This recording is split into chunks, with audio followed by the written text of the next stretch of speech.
O sekundu později. Dosáhli jsme galaktického míru. Počkat, jak? Objevil ses? A? To stačilo.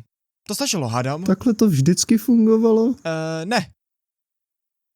Ale teď jo? Teď už jo, nepřemýšlíme nad tím. O božínku, trochu se v tom ztrácím. Kež by mi někdo vysvětlil. Zdá se, že zákony fyziky se teď sami ohýbají jen pro tvé potěšení, nejen lidé, sama realita. Vím to, protože mi byla tato informace vystřelena do hlavy, jakmile si spřel, aby nikdo věděl, co se děje. Teď to vím! Je to pravda? No pro začátek ten vetřelce mi snažil oplodnit ksich, je teď milá dáma jménem slečna Brisbingtonová a zve tě na čaj o 5. O, děkuji, slečno Brisbingtonová, snad se děti mají dobře.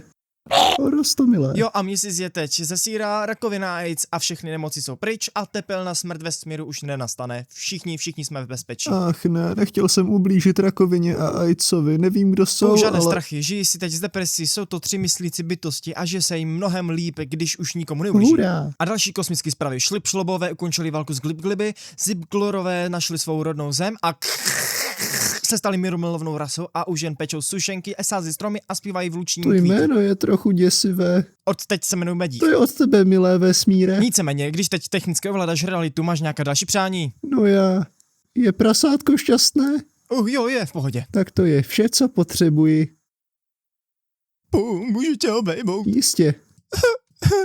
Proč není život takovýhle? Gamer subs, every use of this code helps support the channel, so use code Goobus, get 10% off, and it helps fund us. I'm not gonna yell at you.